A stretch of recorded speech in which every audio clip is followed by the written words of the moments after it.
ఏది అయినా ట్రై చెయ్యి ఆచి చికెన్ మసాలా. ఆచి చికెన్ మసాలా 1947 లో మన భారతదేశం నుంచి మన చిన్న కొడుకు పాకిస్తాన్ డైవర్ట్ అయ్యాడు.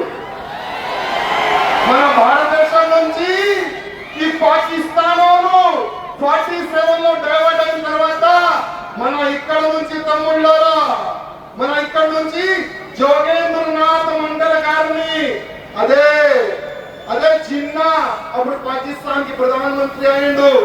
ఆ జిన్నా ఏం చేసిండు జోగేంద్రనాథ్ మండల్ గారికి చెప్పిండు, జోగేంద్రనాథ్ గారు మీరు మా ఎంబడి మన ఎస్సీ అన్న తమ్ముడికి తీసుకొని పాకిస్తాన్ రండి. మా జోగేంద్రనాథ్ గారు ఆ చిన్న మాటలు విని లాక్స్ ఆఫ్ మన అన్న తమ్ముడికి తీసుకొని పాకిస్తాన్ వెళ్ళిండు.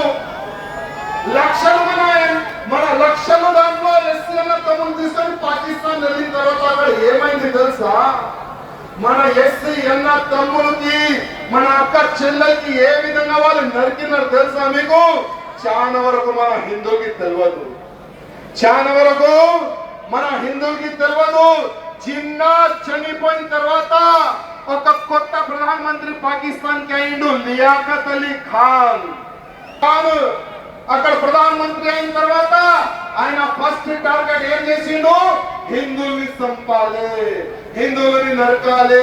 ప్రత్యేకంగా ఈ జోగేంద్రనాథ్ మండల్ గారి ఎంబడి వచ్చిన మన ఎస్సీ అక్క చెల్లెలతోని రేపులు చేసిన ఈ కుక్కలు సాలాలు వీళ్ళు రేపులు చేసి చంపినారు. ఒక్కొక్క ఎస్సీ సమాజాన్ని టార్గెట్ చేసి చంపినారు.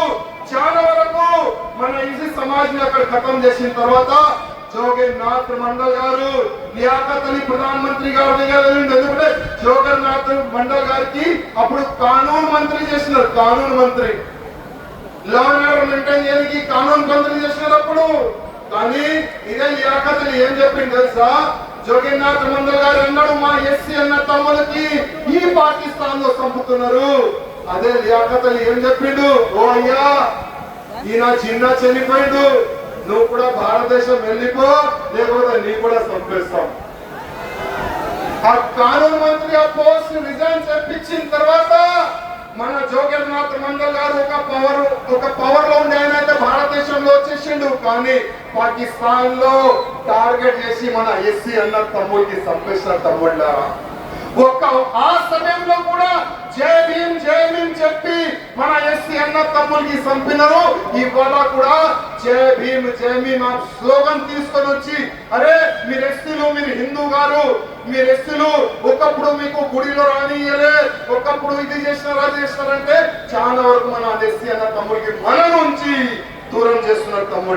తమ్ముళ్ళారా భారతదేశం హిందూ రాష్ట్రం కావాలా వద్దా చెప్పండి? భారతదేశం హిందూ రాష్ట్రం కావాలా వద్దా చెప్పండి? భారతదేశం హిందూ రాష్ట్రం కావాలా వద్దా చెప్పండి? మన భారతదేశం హిందూ రాష్ట్రం కావాలంటే ఒక్కొక్క హిందూ ఒక సైనికులుగా తయారు కావాలి. ఒక్కొక్క హిందూ తమ్ముళ్ళారా వచ్చే సమయం యుద్ధం సమయం యాద పెట్టుకోండి తమ్ముళ్ళారా.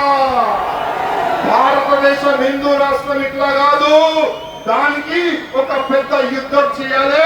వాళ్ళు కూడా యుద్ధం గురించి రెడీ అవుతున్నారు. మనం కూడా యావత్ భారతదేశంలో ఉన్న ప్రతి ఒక్క హిందువుని తీసుకొని వచ్చి ఒక సైనికులుగా, ఒక